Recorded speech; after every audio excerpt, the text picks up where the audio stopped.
Hello everyone, Rare Model Reviews here, and today we have the high grade 1 to 144 scale Xi Gundam, or Xi Gundam, Z Gundam. I'm honestly not sure how to pronounce this thing, how it could even be 11 Gundam. It could be using Roman numerals or something. But first and foremost, I just want to apologize to you guys. I know I promised I'd get a review much sooner than this, but I was feeling a little under the weather. I don't want to say what I caught because apparently you can't say that, but regardless, I'm starting to feel a lot better than I did just a week ago. So I'm going to go ahead and get a review out of actually something I've been trying to do for a while now. I actually kind of lost some of the pieces for this thing to have it in this default mode like this. So now that I finally found them, I decided let's get to review this thing out. I don't think it's too complicated that I should go over 30 minutes or so. I'm not sure if there's even limits to videos anymore. I thought there only was when you were a partner, which I found out recently in one of my videos I kind of wanted to log on. But this intro is going pretty long, so we're going to get straight into it here. So straight off the bat for colors, it's predominantly white. I'm not sure what's up with Hathaway Gundams. They're all like Ghost or something, but this thing has decent color separation, but it relies heavily on stickers. So this is going to be a while, so strap yourselves in. These little yellow portions here on the chest, those are stickers. These little orange portions here on the feet are stickers. If I'm not mistaken, these orange portions here on both the sides of the legs are stickers, which they shouldn't be because these aren't stickers actually here. They're like the same color. Eyes, of course, are stickers. The strange looking one on the back of the head is a sticker. Speaking of which, I think that one gave me a lot of trouble. Again, the back pieces there, those little orangish yellow pieces there, I'm pretty sure those are stickers. On to the wings here. These yellow pieces here, these are stickers. And yep, right here, back armor, those are stickers. I see the metallic sheen. So there's probably more. There's definitely some more on the guns, but as you see straight off the bat, this thing has a lot of stickers. And then you go to its rifle suit, the Penelope, that one is sticker heavy as well. But besides the stickers though, this thing does make up for it in a lot of different areas. For example, the articulation. Now the head is a little bit limited because it's big, crazy, whatever you want to call these parts of the head hair or helmet. But it actually has some pretty decent, again, movement here. Like it can look pretty far down and up. Yeah, of course, it can rock back and forth. That's more stuff I'm moving it up though. It just kind of happens to look like it's doing a little chicken thing. But the beam saber actually has a wide range of movement. However, I get nervous moving this thing because it's on like a very fragile looking type peg or whatever. I think that's really it, just rock side to side. I feel like it can move down here as well, but again, I get nervous moving this thing. But anyway, these areas here can move as well, but I'm not going to get into that because it's more so for the transformation. However, these pieces here on the body, these move. I'm not sure why, but they can.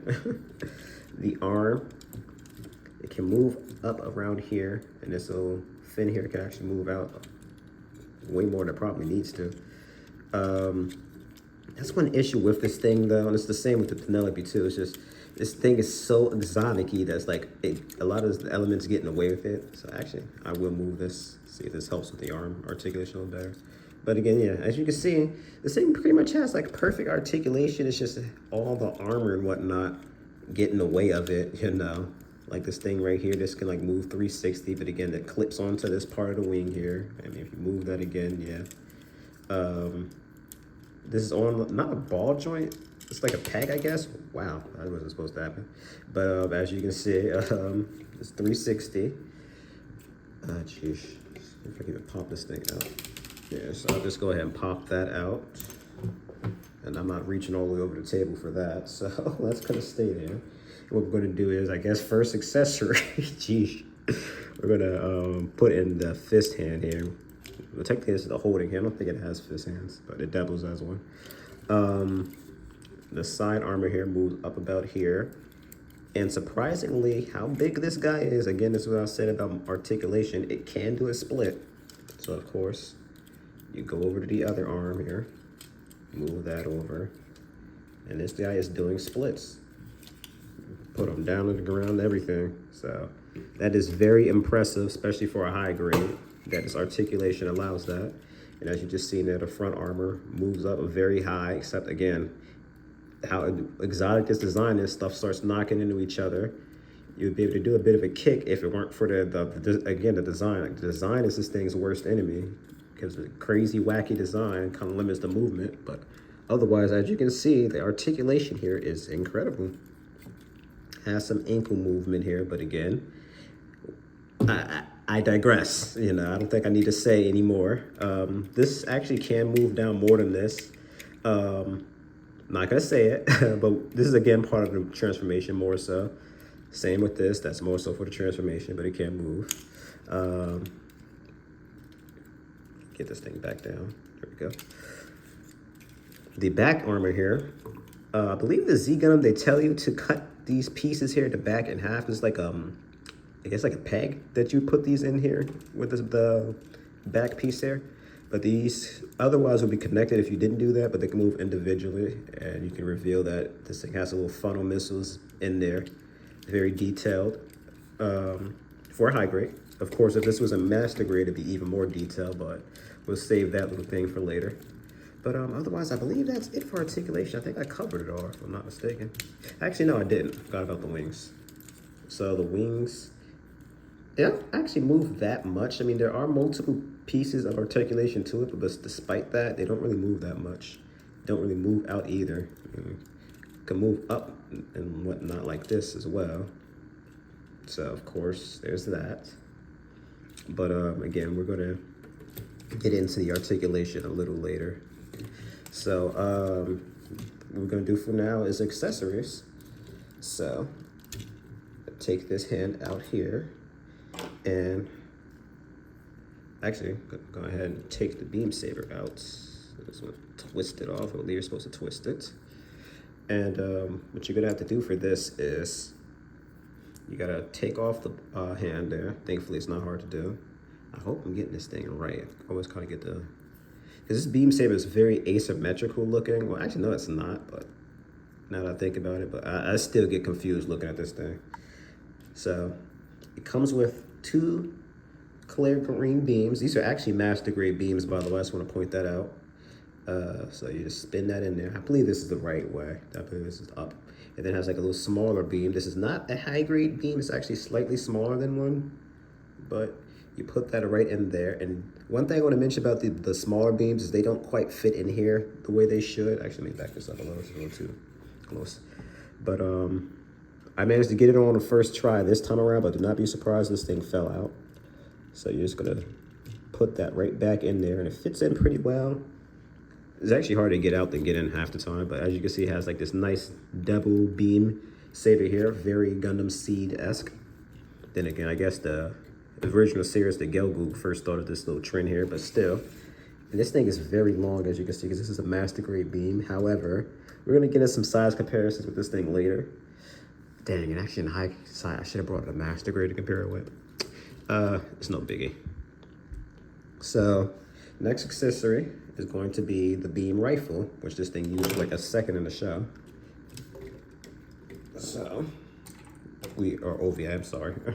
We're of course going to take out that hand and replace it with the beam rifle.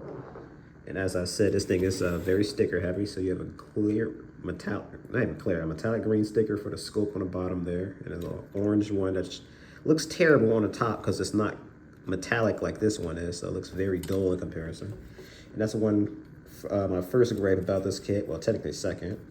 The arm here is not in very secure. It's a very small peg. It fits in good enough. As you see now, it's only the first time it coming out, but again, that could fit in a little better.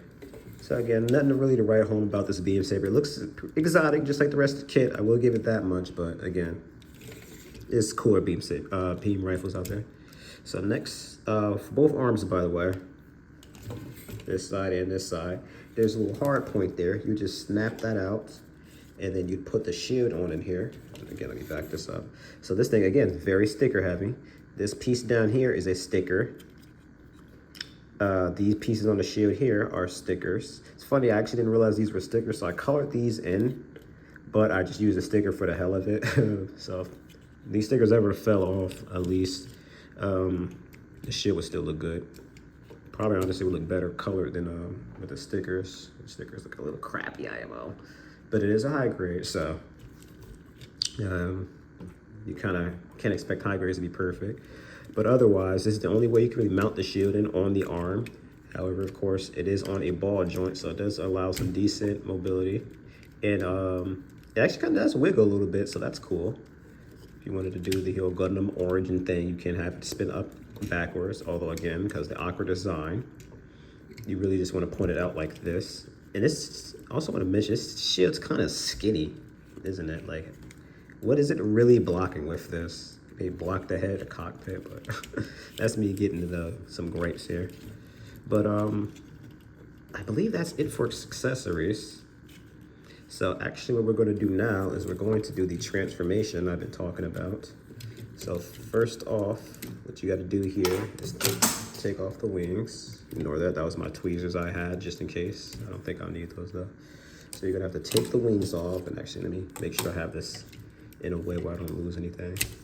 All right, and we're gonna try to do this one at a time. So we're gonna replace that one. Hopefully I get this right. I believe you do this, and then you put the wing on here. I believe it is. What we're doing. I believe you're supposed to do this. And then put it back in like so. Hold on. Now, as you guys can probably tell, I've only transformed this thing like twice, so I'm not 100% on this. All right, that looks right, I think. I think that looks right.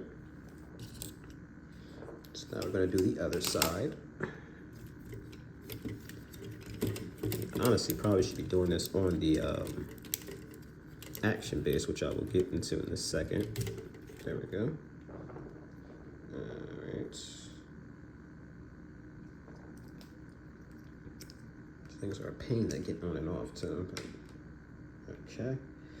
All right.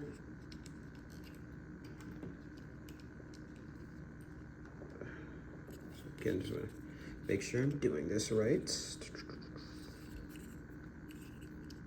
If you put that on there, okay. Turn that around. Sorry, spin that up first. I believe they tell you to put the beam sabers down, but I did something with this thing because the beam sabers are not pointing down, and I'm afraid to even move this thing half the time, like I said before. I feel like this thing's supposed to be able to go down, but I don't want to break this thing trying to do that, so they're going to have to stay up for the meanwhile. All right, there we go. So that looks right. And then, now they tell you to actually take off these pieces when you position the legs down, but I find if you kind of wiggle it a little bit like I just did there, you can actually avoid taking these side pieces off. It's just, again, you got to be careful if you want to do that. And these actually are supposed to be out to the side, I believe. I don't think they're supposed to be pointing down. It's just they're a little loose. But voila. I believe that's the transformation. So I'm going to actually get this thing on an action base. But yeah. So this thing actually came with 2 different versions of this kit. The default version when it came with a more standard looking action base, but this I got in the Final Effects package or set. There we go, Final Effects set. Yeah, so it comes with this clear stand, and of course comes with the funnels here. So what you do is there is a hole and a crouch there. You just put that in to the crouch. Put this thing in here. Make sure it looks good on camera too. I believe that's in there. Yep, that's in. So voila. So this holds this thing up just fine. I believe this is the Action Base 2. I'm not entirely sure, but again, holds in just well. If you're curious, what it is it comes with this little clear stand here, and it has like all these various sizes for the funnel effects. And also the little missiles here, these are separated from the yellow effect piece. I need some pliers, but you'll be able to actually rip this thing out. It has an individual missile. It's like fully molded and everything. But as you see here, it has all these little pieces in here. So like you see with the top one, you can move it in all kind of different positions you want. So if you want to even have one like, you know, hanging upside down firing, you know, you could plug that in there too. So like literally the sky's the limit what you can do with these missiles. And actually I'm gonna have to spin this around here. But if you could make that out, there's like a little space where you're supposed to plug this thing in here for the missiles. So you just get that in there. Oh, this one actually up on the top's gonna screw that a little bit. Now that's the only problem I have. Some of these don't want to fit in for some reason, so you will have some moments where they fall out like so for like seemingly no reason. Oh, shoot. I think my arm hit against the tripod. Ignore that. So there we go. We're gonna get that in there. I also kind of have this. That's half the reason why this is gonna come in. I freaking have the front armor up super high. Yeah, I realized I did that. Okay. Yeah, I think this is gonna be as hard as it was to get this thing in here. There. Waist armor fell off.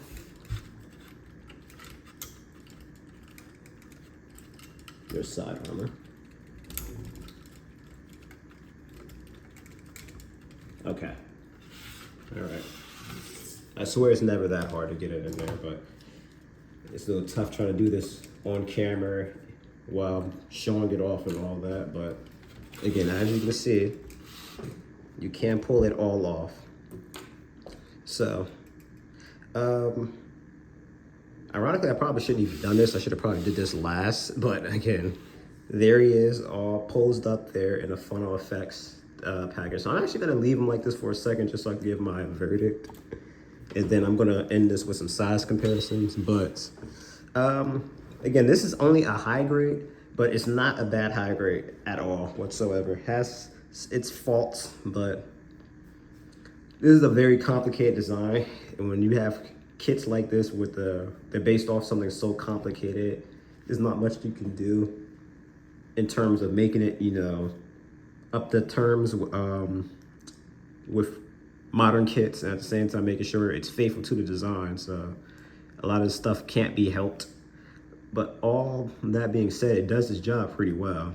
It doesn't use any little crappy high grade hands that have been popping up lately that are basically like the original high grades, where they're always one big block, one size fits all type of deal. It has multiple sets of hands that look good and are functional. Of course, the stickers are a bit of an issue. It uses a lot of stickers, more than a lot of high grades do, but it still looks good nonetheless, even with the crappy stickers. And if they're an issue, you can just paint it. And it has a lot of accessories, especially if you get the funnel effect system, then you get to pull this off. You can even, again, you can put them all kinds of different poses. So you just really can't complain about this thing like whatsoever, really, not in a major way at least. So if you're wondering, of course, I highly would recommend it, especially seeing as, I'm not sure if Bandai publicly said or not, but there is a very, very low chance this thing will ever be a master grade. And again, if I were to get another master grade out here for a size comparison, because I'm not in my room where I have all my master grades, so that's why I kind of can't grab one off the shelf. But this thing's huge. And I'm going to show it off right now and do a size comparison. So bear with me while I get them down now.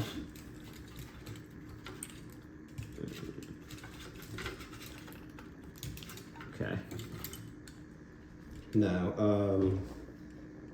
sheesh. His balance is going to be a little off since I transformed him. But he should still be able to stand decently. even like this. That's another thing I want to mention. This thing actually has a pretty good balance and whatnot.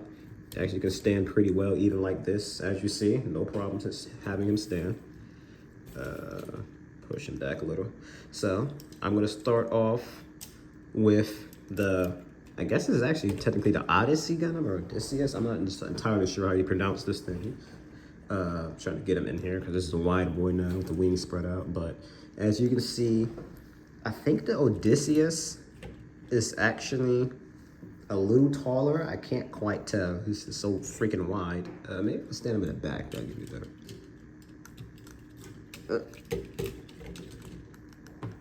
And I don't know. It looks a little taller, if I'm not mistaken. Then again, it's probably because his helmet is so long. But I don't know. I guess they're probably the same height, honestly. But next up we have, and again, this is the Jagan. The Jagan is a taller suit. This came out, again, the early 90s in the UC. And that was around when they start making mobile suits huge. So this thing has got to be at least 19, if not 20 meters, whereas standard suits are around like 18 to I believe it's like 16 to 18 meters. No, like 18 meters. I'm gonna say 18 to 19 meters. And again, like I said, this thing's gotta be 19, maybe even 21 meters. And it's this thing, the fact that these things are towering over this guy, who should again tower over most standard size mobile suits, just goes to show how big this thing is. And again, both of these guys, these are both high grades. These are 1 to 144 scales. This is a 1 to 140 scale. Look at the height difference. Now, I might try to get a review for this guy next. The problem is,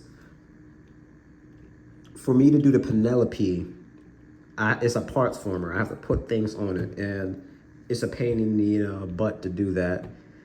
I'll maybe try to do it off camera at one point, just to kind of see how quick I could put the armor on this thing. If I could pull it off in a decent amount of time, I'll review this thing probably by next week and have it out to you guys. But if it takes a little too long, you'll know when you see a different review up instead. But when I do a review of him, I'm going to put some master grades up, and I'll probably throw on the Sazabi too, since that's like everybody's go-to kit when you want to see something colossal, since that kit is enormous for some reason. But regardless, I think we've gone on here long enough. So I thank you guys so much for watching and for bearing with some of the technical difficulties. It was the first time I've had my tripod fall off during a review like that. But regardless, as time goes on, I will get editing software and whatnot, and I'll be able to edit out stuff like that. I'll probably keep it, just because it was actually kind of funny having something so horrible happen on camera. But once again, this is Rare Model Reviews. Thank you guys so much for watching. Like, comment, and subscribe. And I'll see you for the next review.